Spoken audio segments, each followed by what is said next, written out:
একটা সংসারে সুখী হতে শুধু টাকা পয়সা নয়, দরকার দুজন মানুষের সুন্দর বোঝাপড়া। আর সেই বোঝাপড়াটাই আমাদের সংসারের সবথেকে বড় শক্তি। নমস্কার, কেমন আছো সবাই? আশা করি সবাই খুব ভালো আছো, আর আমরাও বেশ ভালো আছি। আমি সুমি। আজকে আমার আরও একটি নতুন ব্লগে তোমাদের অনেক অনেক স্বাগত জানাই।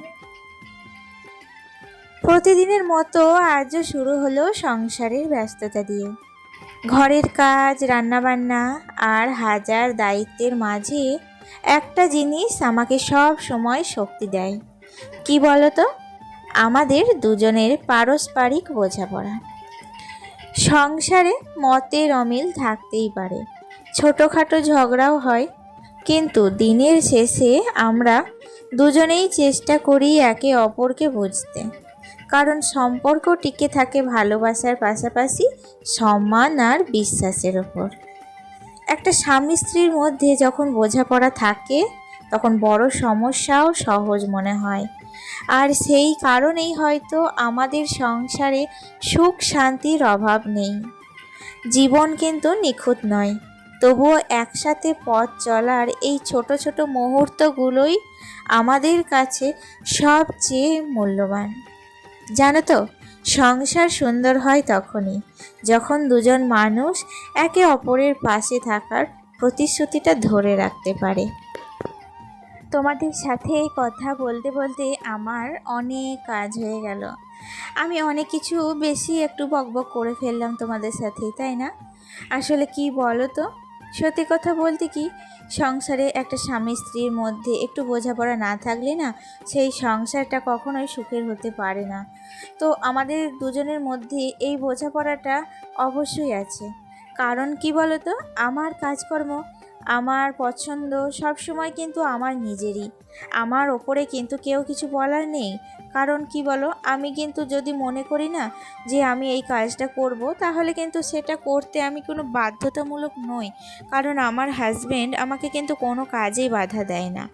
আর যদি বাধা দিত, তাহলে কিন্তু আজকে আমি এই পর্যায়ে এসে তোমাদের সাথে এরকমভাবে আমার ডেলি লাইফস্টাইল, আমার কথাবার্তা তোমাদের সাথে শেয়ার করতে পারতাম না।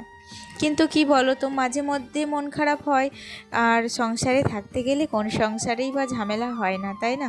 প্রত্যেকটা সংসার আছে যেখানে অশান্তি ঝামেলা প্রত্যেক দিনই হয়, কিন্তু তারপরে দিনের শেষে যখন সেই অশান্তিটা একটু বোঝাপড়া করে নিই, তখন কিন্তু আবার সব মিলেমিশে রাগ অভিমান সব কিছু একাকার হয়ে যায়। আর এরই নাম হচ্ছে সংসার। এভাবেই আমাদের দিনের পর দিন, রাতের পর রাত কেটে যাচ্ছে। আর একটা একটা করে দিন আমাদের জীবনে অতিক্রম করে চলে আসছি, তাই না? তো চলো দেখো, তোমাদের সাথে এদিকে কথা বলতে বলতে আবারও কিন্তু অনেকগুলো কাজ কমপ্লিট হয়ে গেছে। আর এখন এসেছি বেডরুমে। আসলে কি বলো তো, বাঙালিদের একটা জিনিস কিন্তু মাথায় রাখতেই হবে বন্ধুরা, যতই আমরা মডার্ন হই না কেন, আর যতই কিন্তু আমরা আধুনিকা হই না কেন, আমরা কিন্তু দেখো, সেই যে বাঙালিদের একটা অভ্যাস, খাটের তলায় সমস্ত জিনিস যেগুলো কি বলবো, যেগুলো কোনো ধরো কাজে লাগে না, অকাজের জিনিস, সেগুলো প্রায় জিনিস কিন্তু খাটের তলায় স্টোর করে রাখা থাকে। এটা আমার বলে নয়, হয়তো আমার মতো অনেক বাঙালিরা আছে, তাদের কিন্তু এরকমটাই হয়। তো কেউ দেখায় কেউ দেখায় না, এটাই হচ্ছে ব্যাপার।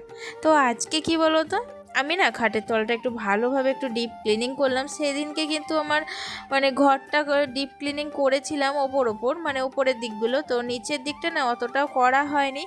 আর রান্নাবান্না হয়ে গেছে যেহেতু, তাই জন্য ভাবলাম যে খাটের তলাটা ভীষণ নোংরা হয়েছে, তো এটাকেই কিন্তু পরিষ্কার করা যাক।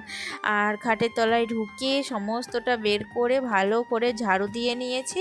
আর এখন দেখো, ওপর থেকে স্টিকটা নামিয়ে এনেছি, একদম ভিতর থেকে মোছার জন্য এই স্টিকটা ভীষণ কাজে দেয়, জানো তো? তাই জন্য এই স্টিকটা দিয়ে একদম খাটের তলা থেকে সমস্ত কর্নারগুলো ভালো করে মুছে পরিষ্কার করে নিয়েছি। কালকে রাত্রিবেলায় একটু দোকান আনিয়েছিলাম জানো, মুদিখানার। তো বেশি কিছু না, কিছু জিনিস রিফিল করার ছিল, সেগুলোই আনিয়েছিলাম।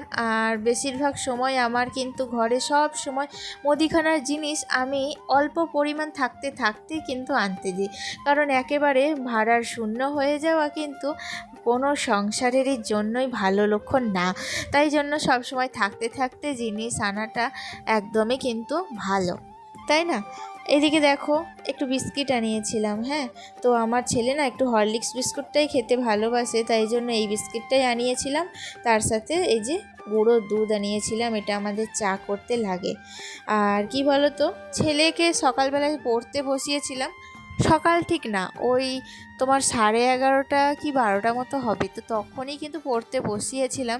তো তারপরে পড়াশোনাটা কমপ্লিট করে নিয়েছে ঠিকই, কিন্তু এই যে বইপত্রগুলো একটাও গোছায়নি, সমস্তটা খাটের ওপরে ফেলে রেখেছে। তো আমার তো প্রায় সব কাজ কমপ্লিট হয়ে গেছে, এই যে এগুলোকে এখন গুছিয়ে নেব ভালো করে। তারপর কিন্তু একটা আমার ইম্পর্টেন্ট কাজ আছে, অনেক দিন থেকেই ভাবছিলাম যে করব, জানো তো। মানে এই রোদে এই গরমে স্কিনের প্রতি খুব একটা যত্ন আমার নেওয়াই হচ্ছিল না, তাই জন্য আজকে একটু মানে দুধ আর চালের গুঁড়ো দিয়ে ভালো করে একটু স্ক্রাবিং করছি মুখটাকে, বুঝলে। তারপর 5 মিনিট রেখে মুখটাকে ভালো করে ধুয়ে দিয়েছি, আর এরপর যাব স্নান থেকে ফিরে একদম তোমাদের সাথে দেখা হচ্ছে বিকেলবেলায়। এর আগে গিয়েছিলাম টিউশনি ছেলেকে নিয়ে, তো ওখান থেকে আসার পর ভাবছিলাম যদি আবার মেঘ করে, তো ছাদের উপরে অনেকগুলো আমার পেন্ডিং কাজ ছিল, গাছেদের প্রতি একটু যত্ন নেওয়ার ছিল, সেগুলো কিন্তু আর করতে পারবো না। তো আজকে আর মানে কি বলবো, একটা ভালো খবর, কোনো ঝড় বৃষ্টি মেঘ আছে কিন্তু কিছুই দেখা যায়নি, তাই জন্য একটু হলেও রেহাই। এদিকে বেলি গাছগুলোতে না প্রচুর পরিমাণে ফুল দিয়েছে কদিন আগে পর্যন্ত, এখন না গাছটাতে আর দেখছি তেমন কোনো গ্রোথ আসছে না, তাই জন্য একটু গাছগুলোকে কাটিং করে দিলাম, তাতে নতুন শাখা প্রশাখা বেরোবে আর নতুন করে আবার ফুল দেবে। আর এইদিকে যে আমার বেল গাছটা ছিল ছাদের পাশে, বেল গাছটার দেখছি একটা ডাল এত ছাদের দিকে ঝুঁকে চলে আসছে। আমার এখানে যে মানে দোপাটির গাছগুলো লাগাবো ভাবছিলাম, মাটিটা সব সময় ভেজা হয়ে থাকছে, আসলে পাতার জলগুলো পড়ছে আর তেমন একটা রোদও পাচ্ছে না, তাই জন্য জায়গাটা না শুকোতে চাইছে না। তাই জন্য ডালটাকে আজকে দেখো আমি অনেক দিন থেকে ভাবছিলাম যে কেটে দেবো, আর আজকে ফাইনালি ডালটাকে কেটে দিয়েছি। বেশ ঝোপালো হয়েছিল, বুঝতেই পারছো, বর্ষার জল পেয়েছে একদম পাতায় ভরপুর। অনেকটা কাটতে মায়াও লাগছিল, কিন্তু কি করব বলো, কিছু ভালো পেতে গেলে তো কিছু ত্যাগ করতেই হয়, তাই না? তাই জন্য ডালটাকে আমাকে কেটে ফেলতে হলো। আর তারপরেও এই যে এটাও কিন্তু মানে গার্ড করছিল জানো এই গাছগুলো, তাই জন্য এইগুলোকেও ভালো করে সরিয়ে নিলাম, আর এদিকে এই সাইডে করে গাছগুলোকে রেখে দিলাম। তাহলে ওই যে সামনের যে ড্রেনটা দেখতে পাচ্ছ, ওই ড্রেনটাতে কিন্তু মাটি ভরা আছে, আর ওখানেই এবার নতুন করে দোপাটির চারাগুলো যেগুলো ফেলেছি সেগুলো একটা একটা করে ওখানে লাগাবো। আসলে সারি সারিভাবে দোপাটির চারা লাগালে না দেখতে ভালো লাগে, তাই জন্য ওখানেই কিন্তু গাছগুলো লাগানোর প্রস্তুতি নিচ্ছি আর কি। ফাইনালি দেখো আমার প্রায় মোটামুটি কাজ সমস্ত কিছু কমপ্লিট হয়ে গেছে, আর এদিকে গাছগুলো ভালোভাবে সাজানোও কমপ্লিট হয়ে গেছে। আর এখনই আমি যাব নিচে, কারণ প্রচণ্ড গরম লেগে গিয়েছে, পরিশ্রম করেছি যেহেতু, তাই জন্য গিয়ে একটু ফ্যানের নিচে বসে নিজেকে রেস্ট দেবো আর কি। তাহলে বন্ধুরা, ভিডিওর এই পর্যায়ে এসে আজকের ভিডিওটি কেমন লেগেছে তোমাদের অবশ্যই কমেন্টে জানাবে, আর একটা মিষ্টি কমেন্ট অবশ্যই করে যেও।